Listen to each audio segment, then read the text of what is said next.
हम अपने बड़े बड़े नेताओं को विश्व में कई जगहों पर जाते हुए देखते हैं।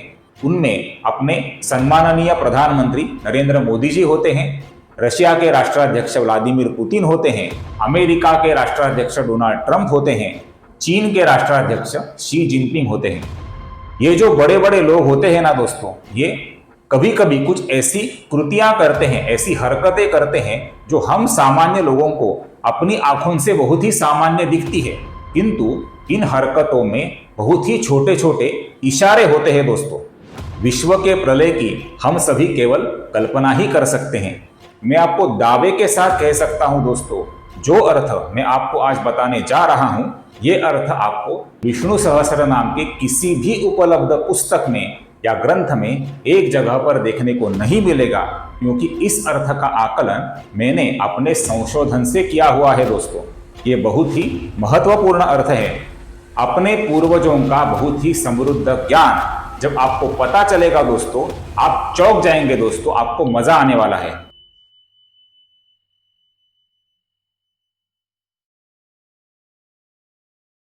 नमस्कार दोस्तों, पिछले कुछ वीडियो के माध्यम से हम श्री विष्णु सहस्त्रनाम शुद्ध उच्चारण एवं संक्षिप्त हिंदी अर्थों का विचार कर रहे हैं। विष्णु सहस्त्रनाम कैसे पढ़ें, इसका हम अध्ययन कर रहे हैं और इस मालिका का आज का हमारा श्लोक क्रमांक 55 श्लोक 55 का वीडियो है। आज के वीडियो को शुरुआत करने से पहले हमेशा की तरह आप सभी दर्शकों से मेरी विनम्र विनती है, कृपया इस वीडियो को स्किप किए बिना या फास्ट फॉरवर्ड किए बिना अंत तक जरूर देखिए दोस्तों। आप जितना ज़्यादा से ज़्यादा लगातार मेरे वीडियो को देखेंगे, उतना इस वीडियो का एवरेज व्यू ड्यूरेशन बढ़ पाएगा, जिससे YouTube का जो एल्गोरिदम होता है उसे नए सही दर्शकों तक इस वीडियो को पहुंचाने में सहायता होगी दोस्तों। इसलिए इस वीडियो में अंत तक मेरे साथ लगातार बने रहिए दोस्तों। आज इस श्लोक के उच्चारण का तो विचार हम करने ही वाले हैं, किंतु उसके पश्चात जो इस श्लोक के विभिन्न नामों का अर्थ मैं आपको बताने जा रहा हूं, मैं आपको दावे के साथ कह सकता हूं दोस्तों, जो अर्थ मैं आपको आज बताने जा रहा हूं, ये अर्थ आपको विष्णु सहस्त्रनाम के किसी भी उपलब्ध पुस्तक में या ग्रंथ में एक जगह पर देखने को नहीं मिलेगा, क्योंकि इस अर्थ का आकलन मैंने अपने संशोधन से किया हुआ है दोस्तों। ये बहुत ही महत्वपूर्ण अर्थ है। अपने पूर्वजों का बहुत ही समृद्ध ज्ञान जब आपको पता चलेगा दोस्तों, आप चौंक जाएंगे दोस्तों, आपको मजा आने वाला है। इसलिए इस वीडियो में मेरे साथ अंत तक बने रहिए दोस्तों। बहुत ही मजेदार, बहुत ही महत्वपूर्ण और बहुत ही रोचक श्लोक है ये दोस्तों। तो चलिए आज के वीडियो को शुरुआत करते हैं। आज का हमारा श्लोक है श्लोक क्रमांक 55 श्लोक 55 और ये श्लोक इस प्रकार है। जीवः विनयिता साक्षी मुकुंदः अमित विक्रमः अम्भोनिधि अनंतात्मा महोदधिशयः अंतकः। अब यहां पर ध्यान से देखिए दोस्तों, सर्वप्रथम नाम है जीवः। ये जी है, ये जी नहीं है। कुछ लोग इसका जीवः ऐसा ह्रस्व उच्चारण करते हैं, जो कि गलत है। इसका सही उच्चारण है लंबाई के साथ जीवः। जीवः का जो विसर्ग है, इसके आगे विनयिता का वो आने के कारण इस विसर्ग का ओ होता है। उच्चारण हम ओ ऐसा करते हैं, इसलिए इसका उच्चारण हम करेंगे जी वो।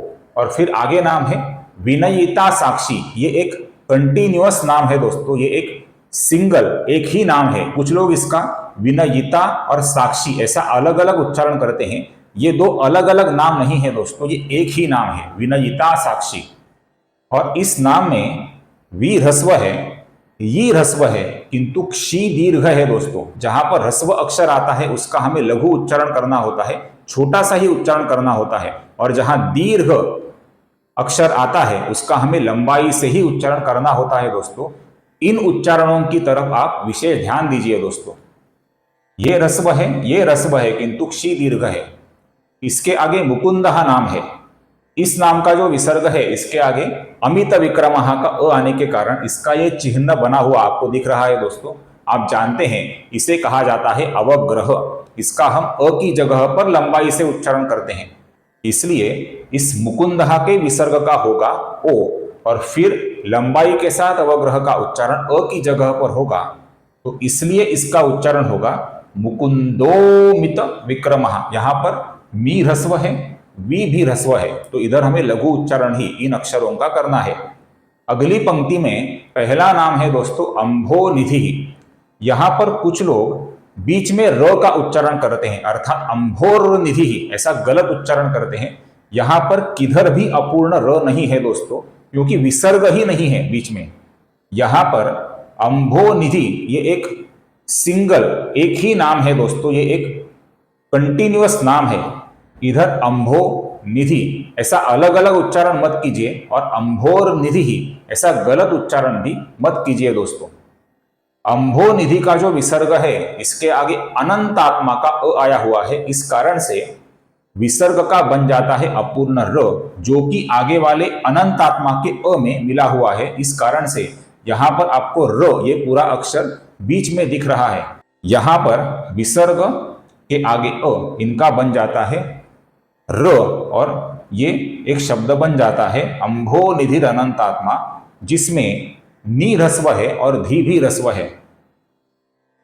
आगे नाम है महोदधिशयः। यहां पर धी ह्रस्व है और ये श है, शयः है, ये शयः नहीं है, तो ये महोदधिशयः ऐसा नहीं है, महोदधिशयः है। और इसके आगे, इस महोदधिशयः के विसर्ग के आगे अंतकहा का अ आने के कारण इधर फिर से अवग्रह बना हुआ आपको दिख रहा है। जिधर हम लंबाई से अ की जगह पर उच्चारण करते हैं, तो यहां पर शब्द बन जाता है महोदधिशयोन्तकः, महोदधिशयोन्तकः। अब हम सर्वप्रथम पहली पंक्ति का उच्चारण देखते हैं दोस्तों। जीवो विनयिता साक्षी मुकुंदो मित विक्रमः। फिर से एक बार देखिए, जीवो विनयिता साक्षी मुकुंदो मित विक्रमः। अब दूसरी पंक्ति का उच्चारण देखते हैं।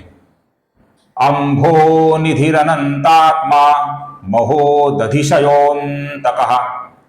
फिर से एक बार देखिए, अंभो निधिरनंतात्मा महोदधिशयोन्तकः। अब संपूर्ण श्लोक का उच्चारण देखते हैं दोस्तों। जीवो विनयिता साक्षी मुकुंदो मित विक्रमः अंभो निधिरनंतात्मा महोदधिशयोन्तकः। फिर से एक बार देखिए, जीवो विनयिता साक्षी मुकुंदो मित विक्रमः अंभो निधिरनंतात्मा महोदधिशयोन्तकः। क्लियर? आप में से कुछ दर्शक मेरा वीडियो बहुत ही ध्यान से देखते हैं, मेरी बातें भी ध्यान से सुनते हैं, किंतु अंत में सब्सक्राइब करना भूल जाते हैं। दोस्तों, आप मुझे अभी देख रहे हैं, उसके नीचे सब्सक्राइब का बटन आपको दिख रहा है, उसके आगे बेल आइकॉन है। इन दोनों बटन्स को ध्यान से प्रेस कीजिए दोस्तों। इसके लिए आपको 1 या 2 सेकंड से ज्यादा समय नहीं लगेगा, किंतु आपकी इस कृति से मुझे बहुत ही पॉजिटिव एनर्जी मिलेगी, और इस प्रकार के अभ्यासपूर्ण वीडियो आगे भी आपके लिए लेकर आने के लिए मुझे प्रोत्साहन मिलेगा दोस्तों। इसलिए सब्सक्राइब का बटन दबाइए, आगे का बेल आइकॉन भी ध्यान से दबाइए दोस्तों। तो चलिए आगे बढ़ते हैं। अब ध्यान से देखिए और सुनिए दोस्तों, ये बहुत ही महत्वपूर्ण श्लोक है। इस श्लोक में विश्व के अंत के समय जो जल प्रलय होता है दोस्तों, उस प्रलय काल में क्या होता है, ये जल प्रलय क्यों होता है, इसका बहुत ही संक्षेप में वर्णन किया हुआ हमें देखने को मिल रहा है दोस्तों। ध्यान से इस अर्थ को समझिए दोस्तों। इस श्लोक के नामों का अर्थ देखने से पहले सर्वप्रथम हम नारायण श्रीहरि विष्णु के एक अत्यंत महत्वपूर्ण स्वरूप के बारे में जानते हैं दोस्तों, जिसका नाम है मुकुंदः। आप कल्पना कीजिए दोस्तों, अर्थात विश्व के प्रलय की हम सभी केवल कल्पना ही कर सकते हैं। आप कल्पना कीजिए, विश्व का प्रलय हो रहा है। इस समय अपनी चारों ओर जमीन में से, पहाड़ों में से फूट फूट कर उबलता हुआ लावा निकल रहा है, जो सब कुछ पिघला देता है। चारों ओर सागरों में और महासागरों में उफान आया हुआ है, जोरों से बारिश हो रही है, ताबड़तोड़ बिजलियां गिर रही हैं, तूफान आया हुआ है। इस अफरा तफरी में महासागरों के बीचों बीच एक वटवृक्ष का पत्ता तैरता हुआ दिख रहा है और उस पत्ते के ऊपर एक बहुत ही क्यूट सा, बहुत ही प्यारा सा बालक बहुत ही आराम से सोया हुआ है और ये मुस्करा रहा है दोस्तों। ये नारायण का जो अत्यंत रहस्यमय और लुभावना स्वरूप है, इसका नाम है दोस्तों मुकुंदः। इस स्वरूप के दर्शन मार्कंडेय ऋषि ने एक जल प्रलय के समय खुद किए थे दोस्तों, जिसके बारे में एक अत्यंत महत्वपूर्ण स्तोत्र हमें पढ़ने को मिलता है, जिसका नाम है गोविंद दामोदर स्तोत्र। जिसकी शुरुआत में ही एक श्लोक है जिसमें कहा गया है, करारविंदे न पदारविंदम मुखारविंदे विनिवेशयन्तम वटस्य पत्रस्य पुटे शयानं बालं मुकुंदम मनसा स्मरामि जिह्वे पिबस्वामृतमेतदेव गोविंद दामोदर माधवेति। ये जो नारायण श्रीहरि विष्णु का मुकुंद स्वरूप है, ये अत्यंत प्यारा सा बालक स्वरूप है दोस्तों। इस स्वरूप में नारायण ने अपना जो दाहिना पैर होता है, इसका जो अंगूठा होता है दोस्तों, इसे अपने मुंह की ओर मोड़ लिया है दोस्तों। पूरे पैर को अपने मुंह की ओर मोड़ लिया है, दाहिने पैर के अंगूठे को अपने मुंह की ओर मोड़ लिया है और दाहिने पैर का अंगूठा वे चूस रहे हैं दोस्तों। ये बहुत ही अलग, बहुत ही लुभावना स्वरूप है नारायण श्रीहरि विष्णु का। आपको एक छोटा सा उदाहरण देता हूं दोस्तों। आज के जियोपॉलिटिक्स का एक बहुत ही छोटा सा उदाहरण मैं आपको देता हूं। हम अपने बड़े बड़े नेताओं को विश्व में कई जगहों पर जाते हुए देखते हैं। उनमें अपने सम्माननीय प्रधानमंत्री नरेंद्र मोदी जी होते हैं, रशिया के राष्ट्राध्यक्ष व्लादिमीर पुतिन होते हैं, अमेरिका के राष्ट्राध्यक्ष डोनाल्ड ट्रंप होते हैं, चीन के राष्ट्राध्यक्ष शी जिनपिंग होते हैं। इन सभी राष्ट्राध्यक्षों में मैं आपको व्लादिमीर पुतिन जी का उदाहरण देता हूं। ये जो बड़े बड़े लोग होते हैं ना दोस्तों, ये कभी कभी कुछ ऐसी कृतियां करते हैं, ऐसी हरकतें करते हैं जो हम सामान्य लोगों को अपनी आंखों से बहुत ही सामान्य दिखती है, किंतु इन हरकतों में बहुत ही छोटे छोटे इशारे होते हैं दोस्तों। तो ऐसा एक वीडियो मैंने YouTube पे देखा हुआ है, शायद आपने भी ऐसे कई वीडियो देखे होंगे। एक सम्मेलन में व्लादिमीर पुतिन जी एक समूह को संबोधित करते हुए होते हैं और वे जब स्टेज पर खड़े होते हैं तो अपने नाक को इस प्रकार हाथ लगाते हैं। देखने के लिए बहुत ही छोटी सी कृति है, किंतु जब ये ऐसा ऐसा करते हैं तो उनका जो एक अंगरक्षक होता है, ये अचानक से सामने आ जाता है और सामने एक लड़का खड़ा होता है दोस्तों, उसे ये धक्का मारकर हटा देता है। तो इस प्रकार व्लादिमीर पुतिन जी की ये जो कृति थी, ये उनके एक अंगरक्षक के लिए इशारा था, जिसको ये अंगरक्षक तो समझ पाया, शायद हम सामान्य लोग इसे ना समझ पाए।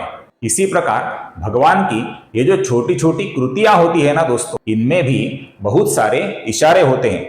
तो ये जो दाहिने पैर के अंगूठे को मुंह की ओर मोड़ना और अंगूठे को चूसना, ये बालक मुकुंद की कृति है। ये कृति उस प्रलय के समय प्रकृति के लिए इशारा बन जाती है दोस्तों। और जब बालक मुकुंद ये कृति करता है तो प्रलय के समय जो तबाही होती है दोस्तों चारों ओर, ये तबाही अपने चरम पर पहुंच जाती है। और जब ये बालक अपना दाहिना पैर फिर से नीचे लेता है और आजू बाजू में जो महासागर का जल होता है ना दोस्तों, उसे अपने पैर से हल्के से स्पर्श कर लेता है, तो अपने आप प्रलय का जल उतर जाता है। उसका जो स्तर होता है ये उतर जाता है, जल शांत हो जाता है और प्रलय रुक जाता है दोस्तों। तो ये जो विश्व के प्रलय के समय जल प्रलय में उत्पन्न होने वाला नारायण का बहुत ही प्यारा सा, लुभावना, किंतु विश्व का अंत करने की क्षमता रखने वाला एक अनोखा स्वरूप है, इसका नाम है दोस्तों मुकुंदः। इसके बारे में यह नाम है मुकुंदः। अब ध्यान से देखिए, विश्व में जब प्रलय होता है, तभी जब तूफान आ जाता है, जब वायु बहुत ही जोर से बहने लगता है, तो वायु में जो 49 मरुदगण होते हैं दोस्तों, ये भी बहुत ही जोर से बहने लगते हैं। इन 49 मरुदगणों में एक प्रमुख मरुदगण होता है जिसका नाम है दोस्तों जीवः। और जब इस प्रकार तूफान में बहुत ही जोर से वायु का बहाव होता है तो आप जानते हैं जो बड़े बड़े वृक्ष होते हैं, जो बहुत ही मानो अकड़ से ऐसे तने हुए खड़े रहते हैं, वे तूफान में टूट जाते हैं, टूट के गिर जाते हैं और टूट के बिखर जाते हैं दोस्तों। किंतु जो छोटी छोटी वनस्पतियां होती हैं, जो इस तूफान के सामने झुक जाती हैं, वे बच जाती हैं दोस्तों।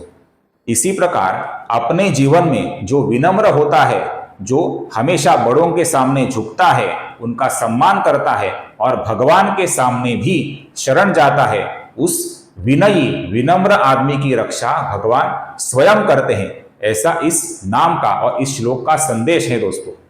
इस प्रकार विनयी लोगों की, विनम्र लोगों की रक्षा करने वाले, उनकी विनम्रता को संभालने वाले और उनकी विनम्रता के साक्षी जो परमेश्वर होते हैं, उनको कहा जाता है विनयिता साक्षी।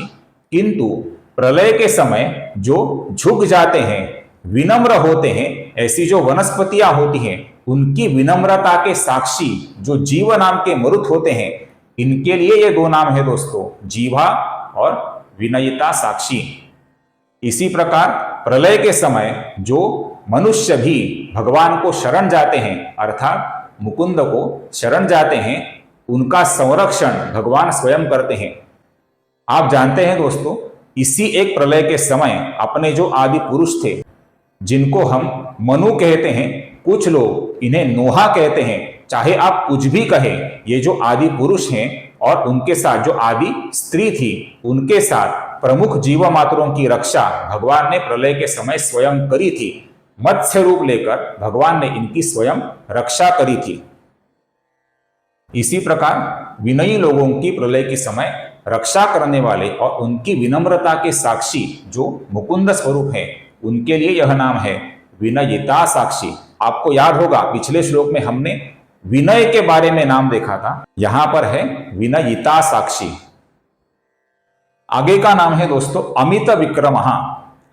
विक्रमः का एक अर्थ होता है दोस्तों, अपना जो चरण कमल होता है ना दोस्तों, अपना जो पग होता है, उसे कहा जाता है विक्रमः। और अमित का अर्थ क्या होता है? जिसको नापा जाना संभव नहीं, जिसको नापना संभव नहीं। किंतु यहां पर पग को नापना संभव नहीं, इसका क्या अर्थ हो सकता है दोस्तों? इसका अर्थ कुछ लोग वामन अवतार के बारे में लेते हैं कि वामन अवतार में भगवान ने अपने पग को इतना बढ़ा लिया था कि उन्होंने इस पग से तीनों लोकों को नाप लिया था, स्वर्ग, मृत्यु और पाताल लोक को नाप लिया था। ये अर्थ तो सही ही है, किंतु यहां पर अर्थ कुछ अलग है दोस्तों। यहां पर पग का नापा जाने से परे होना, इसका अर्थ है पग की लंबाई या चौड़ाई नहीं, पग की महिमा, पग का महात्म्य, ये इस नाम का अर्थ है दोस्तों। मैंने आपको अभी अभी बताया दोस्तों, जब बाल मुकुंद अपने दाहिने पैर को अपने मुंह की ओर मोड़ लेते हैं और दाहिने चरण के अंगूठे को चूसने लगते हैं, तो ये प्रकृति के लिए इशारा बन जाता है। जो जल प्रलय के समय तबाही होती रहती है, ये तबाही अपने चरम पर पहुंच जाती है। ये हुई इस चरण कमल की एक महिमा। दूसरी महिमा यह है दोस्तों, जब इस चरण कमल को भगवान पूर्व स्थिति में रख देते हैं और आजू बाजू के जल में अपना पैर रखते हुए उस जल का स्पर्श करते हैं, तो प्रलय रुक जाता है दोस्तों। इस प्रकार प्रलय में तबाही चरम पर पहुंचाना और प्रलय को रोक देना, ये जिस चरण कमल की महिमा है, ऐसा जो भगवान का चरण कमल है, इसकी महिमा नापने से परे है दोस्तों। ये अर्थ है इस नाम का अमित विक्रमः। ये अर्थ आपको किधर भी देखने को नहीं मिलेगा दोस्तों, इस अर्थ को याद रखिए। आगे की पंक्ति का पहला नाम है दोस्तों अम्भोनिधि। इसका अर्थ होता है पानी का विशाल संचय। ये क्या हो सकता है दोस्तों, आप सोचिए। बहुत ही रोचक नाम है अम्भोनिधि। इस नाम का संबंध रिंगवुडाइट इस चीज से है दोस्तों। रिंगवुडाइट एक दुर्लभ और विशेष प्रकार का खनिज है, मिनरल है, जो अत्यधिक दबाव और तापमान वाली परिस्थितियों में बनता है। रिंगवुडाइट ऑलिवाइन नामक खनिज का एक उच्च दबाव वाला स्वरूप है, अर्थात पॉलीमॉर्फ है। इसका रासायनिक सूत्र है Mg2SiO4। रिंगवुडाइट मुख्य रूप से पृथ्वी की सतह से लगभग 410 से 660 किलोमीटर नीचे मेंटल के ट्रांजिशन जोन में पाया जाता है। इसके अलावा इसे सबसे पहले 1969 में अंतरिक्ष से गिरे एक उल्कापिंड मीटियोराइट में खोजा गया था। रिंगवुडाइट की सबसे बड़ी खासियत इसकी पानी को स्टोर करने की क्षमता होती है दोस्तों। इसके क्रिस्टल ढांचे में पानी हाइड्रोक्साइड आयनों के रूप में फंसा हुआ रहता है। वैज्ञानिकों का ऐसा अनुमान है कि पृथ्वी के मेंटल में मौजूद रिंगवुडाइट चट्टानों में इतना पानी समाया हो सकता है जो पृथ्वी की सतह पर मौजूद सभी महासागरों के कुल पानी से भी लगभग 3 गुना अधिक है। हालांकि यह पानी तरल रूप में नहीं बहता बल्कि ठोस चट्टान के क्रिस्टल के अंदर कैद रहता है। इस प्रकार पृथ्वी की सतह से कई किलोमीटर नीचे क्रिस्टल फॉर्म में स्फटिक रूप में जो पानी पाया जाता है दोस्तों, पानी का भंडार पाया जाता है जिसे कहा जाता है रिंगवुडाइट, ये अपने पूर्वजों का बहुत ही बड़ा ज्ञान है दोस्तों। आप सोचिए, इस अम्भोनिधि अर्थात रिंगवुडाइट की खोज अभी के वैज्ञानिकों को अभी कुछ साल पहले हुई है, किंतु आप सोचिए अपने पूर्वजों ने कितने साल पहले इस ज्ञान को एक एन्क्रिप्टेड भाषा में लिख के रखा है दोस्तों। इनके ज्ञान को देख के हम चौंक जाते हैं दोस्तों। आप सोचिए, इन क्रिस्टल्स में अपने सभी महासागरों के 3 गुना पानी समाया हुआ है। यह बहने वाला पानी नहीं है। आप सोचिए, जब यह पानी पृथ्वी की सतह पर आएगा और बहने लगेगा तो क्या होगा दोस्तों? जल प्रलय ही होगा। और यही स्थिति बनती है जल प्रलय के समय, जब पृथ्वी पर ये पानी बाहर आकर बहने लगता है तब चारों ओर जल प्रलय हो जाता है दोस्तों। तो यही इस श्लोक का बहुत ही गहरा अर्थ है दोस्तों। चलिए आगे बढ़ते हैं। आगे 2 नाम है दोस्तों, एक नाम है अनंतात्मा और दूसरा नाम है महोदधिशयः। ये दोनों नाम शेषशायी अनंतशायी भगवान श्री हरि विष्णु के बारे में हैं। आप अभी जो इमेज देख रहे हैं ना दोस्तों, ये आप जानते हैं शेषशायी अनंतशायी भगवान की इमेज है। इसमें आपको जो नाग स्वरूप दिख रहे हैं जिस पर भगवान सोते हैं, ये जो नाग स्वरूप है दोस्तों, ये अनंत नाग और शेष नाग, इन 2 महानागों का संयुक्त स्वरूप माना जाता है। इसलिए इन पर सोने वाले श्रीहरि विष्णु को कहा जाता है शेषशायी या अनंतशायी। आत्मा इस शब्द का अर्थ होता है दोस्तों रूप। भगवान श्रीहरि विष्णु ने ही अनंत नाग का रूप ले लिया, उन्होंने ही शेषनाग का रूप ले लिया और अपने ही स्वरूप के ऊपर वे शयन कर रहे हैं। इस अर्थ से यह नाम है अनंत रूप, अनंतात्मा, अनंत रूप लेने वाले नारायण श्रीहरि विष्णु। आगे का नाम है दोस्तों महोदधिशयः। इसका अर्थ है महाउदधि अर्थात प्रचंड समुद्र, महासागर। ऐसे प्रचंड क्षीर समुद्र में शयः अर्थात शयन करने वाले जो नारायण श्रीहरि विष्णु है, उनको कहा गया है महोदधिशयः। ऐसा कहा जाता है दोस्तों, अपने पृथ्वी पर जो भी महासागर विद्यमान है उनमें जो प्रशांत महासागर है, पैसिफिक ओशन है, उसके तल के नीचे कई किलोमीटर के बाद नारायण श्रीहरि विष्णु का निवास है, ऐसा माना जाता है दोस्तों। जिधर सफेद रंग का पानी ही चारों ओर है, जिसे क्षीर समुद्र कहा जाता है, इस बड़े समुद्र में भगवान शयन कर रहे हैं, ऐसा माना गया है दोस्तों। जाहिर सी बात है, हमने कभी भी इसको देखा नहीं है और आगे भी देखने की संभावना नहीं है। हम केवल इसकी कल्पना कर सकते हैं, इसका अनुमान लगा सकते हैं। तो इसलिए शेष अनंतशायी भगवान के बारे में ये 2 नाम है, अनंतात्मा और महोदधिशयः। और आगे का नाम है, अंतिम नाम है अंतकः।